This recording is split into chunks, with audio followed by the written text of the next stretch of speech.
Okay, so what's the deal with these so-called fantasy sports? Are they just a new millennium version of the trading cards we enjoyed as kids? A chance for grown men to play at being a general manager? Or just another way to waste away time and resources on the internet?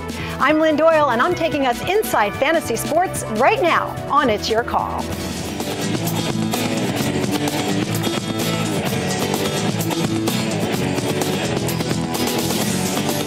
Hi there, everyone, and thanks for joining us as I get a tutorial on the fastest growing hobby in the country.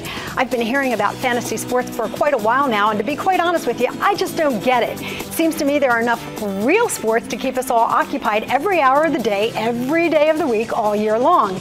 Yet it does seem that people of all ages are participating in them and that their popularity is now bordering on obsession with many of you fans. So I've brought together a group of experts to explain what all the fuss is all about. Let's start with John Gonzalez, better known as Gonzo, who is a sports columnist for the Philadelphia Inquirer. He is also a sports radio talk show host on 97.5 The Fanatic. And also joining us, an old friend of the show, Brian Startari, who is also a sports radio talk show host. This one, though, is on 610 WIP. And he calls himself a fantasy sports enthusiast. Guys, thanks so much for being with us. Now, I don't have to worry about you two coming to blows here. No, not at all. Okay? No, we did that earlier. Okay. We got that out of the way right away. All right. I love both the radio stations, so I'm not going to show any preference there. But I am curious about this fantasy sports craze that seems to be gripping the nation. Gonzo, I feel like I know you. Yes. I read you every day in the Philadelphia Inquirer. Tell me what the deal is with these sports. I think you got it right when you had your open today. I mean, it very much is sort of an extension of the games that we played as kids. People don't really trade cards anymore, but growing up, I think a lot of us realized pretty immediately that we weren't going to be players, we weren't going to be coaches, we weren't going to be general managers, and this is something for you, this is a way for you to be involved in that, and also it's a fun distraction. It's enjoyable, it's entertainment. You know, I love the way that he's putting himself in the same category as me. Well, you know, that's what fantasy sports are all about. We really had the real trading cards. This guy didn't have a trading card when he was a kid. He's probably watching it on video games, but seriously, I mean, it really is kind of bringing what we did, my generation did as kids, collecting the best of the best and putting them all together. I try to be a little more cynical, I guess. It's just my nature being on the radio, but I think that obviously the NFL has set this up to be a moneymaker. I mean, you think about multi-million-dollar deals. I mean, the NFL is in the pockets of everybody. You think about the gambling aspect. There's plenty of gamblers to do this, and it's also, like Gonzo says, it makes Cleveland versus Tampa Bay a viable rooting interest. It makes it viable entertainment when you have a stake in something. So when you think about, oh, that's my quarterback, that's my running back, just think of this: the NFL has brokered a deal worth $600 million, so people can follow along on their phone on Sprint or Verizon. All right. It's a moneymaker. You're going to have to start at square one with me because, you know, years ago, you guys have been watching the show. You know, I did the NASCAR one-on-one thing because I knew absolutely nothing about NASCAR. Well, now I can intelligently discuss it. Actually drove the race car.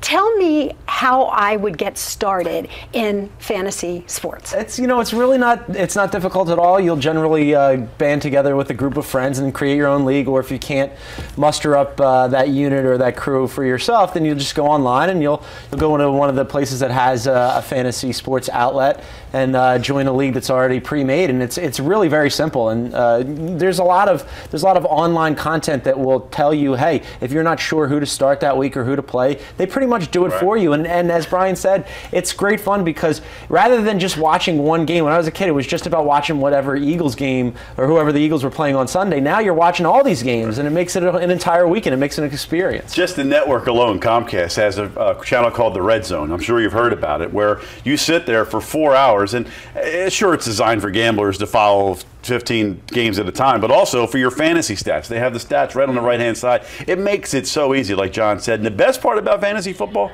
is the draft itself. I was going to say, every tell year me, you get a new team. I hear about this. I hear that there's the fantasy draft, and I'm like, wait, wasn't it enough to watch the NFL draft? I mean, didn't they make a huge production? It was like the Oscars this year. It's just an excuse to drink beer and eat wings on draft night. But the thing about it is, you know, when you're following your team, you don't get new players every year like you want to. In fantasy football, it's a fantasy. You can draft wherever you want. I mean, most of the guys go in, you always have these different personalities. You have the guy the homer, always roots for all the Eagles. He'll draft all the Eagles. the one that won't draft all the Cowboys or the Giants, but you get to have a new wide receiver, you get to have a new running back, you get to have new players every year, and even each week you get to keep up on it, so it's kind of fun. I could literally pick my favorite players from the current season, or can I pick favorite players of all time? No, it's just from the current season. It's active players, so every week you'd go in and you'd check to see how your guys are doing in all these various games that we're talking about. And I think a big element to why fantasy sports is so popular is, not only do you want to root for the guys on your own team, but also people are competitive. Guys are competitive by nature, especially guys that are into sports. And if you're, over 30, you're not running as quickly as you used to, maybe you weren't a good athlete to begin with, this is something that you can compete in. And when you get to beat your buddies, there's nothing better than that. Yeah. Okay, so if we're talking about football right now, and I know that this expands to other sports as well, but let's just stay on the football for me to learn this right now. Okay, I have my fantasy team. Now, does my team play the regular schedule that the NFL puts out there, or is there a fantasy schedule as well? Well, there's a fantasy schedule manager with you. Each league will probably consist of 10 to 12 teams, and what they do is you play head-to-head versus other fantasy owners in your league. So this week I'd play Gonzo, and then we'd set our lineups up, and of course the team with the most fantasy points gets to be the winner. And also, like Gonzo says, the competition, the trash talk. It's fun. Yeah. It's enjoyable to beat your buddy at something. This sounds like you people have way too much time. And I noticed that you keep saying the guys.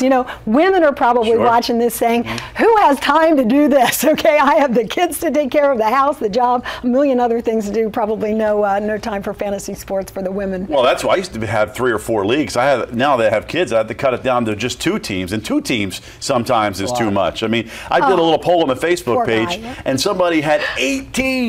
8 teams. And you piqued my interest a second ago when you said that the NFL has, its far-reaching grips on everybody and that it's a way to make money. Are you guys actually spending money to play a fantasy sport in a fantasy league? Well, what happens is you'll decide on an entry fee for that season, and everybody will put it into the pot, and then also each week as you're adding and dropping players, that will usually raise the total, and then those who win the league or place in the league will end up making some money off of the back of it. But I think that a real testament to fantasy sports' popularity is you'd be shocked how many women are into fantasy football now. And it's not just, a certain generation set either. It's not just 20 to 40. I mean, people of all ages and both genders, I think, are really into it now. It's really spreading popularity. Well, we're going to find out just how popular it is. I'm going to invite our viewers to be part of our discussion here. Are you one of these fans of fantasy sports? And if so, what appeals to you about them? And if you are a fan, I'd like to know what the most popular sports are and just how much time you're spending with them. We have guests coming up who say they are addicted to it and are obsessed with it. So along those lines, I'm asking the question, do fantasy sports ever cause a problem in your life? If you want to tell me what you think, you can email me right now directly at lynn@lynndoyle.net. You can also find us on Facebook, MySpace, or YouTube. And as expected, this week's topic has generated a lot of response. Of course, I posted some questions on Facebook earlier before we taped the show, and now, of course, we're inviting you. But I'm asking you why they are so popular, so I'm going to share some of the responses with you here in just a second. This first one comes in, says exactly what John said before. Blair says, as boys growing up, we would trade baseball and football cards to get our favorite and best players, hence our fantasy team. Now as adults, we do the same thing and we try to pick a better team than our rivals. It's almost instinctual. It gets you involved in watching the entire sport as opposed to just your home team. Some of us don't play for money, but for bragging rights, like in the schoolyard. Now, I love this part. As men, we remain boys. I think I'll just stop right there because that pretty much says it all. It really does kind of give you a throwback to the childhood days. It does. It gives you the one-up on your friend or your colleague or your coworker, and he touched on a lot of different issues there about putting time into it as well. I mean, there are certain companies which limit sites in the office because you devote too much time on the internet. But the bragging rights is why you do it. And I don't want to go too deep into the bragging rights, but also gamblers do a lot of fantasy football because it's a way to get through the games without actually losing that much money. Well, that's why I asked the question if it ever caused a problem. Yeah. Because, you know, when you're on this laptop, a lot of times people are saying, hey, honey, can you come in here and pay attention to us? I have to take a quick break, but we are going to talk when we come back to a couple of die-hard fantasy fans. Okay, so stay with us. We're going to learn more about fantasy sports. There are some that are most popular. There are some that are obscure, but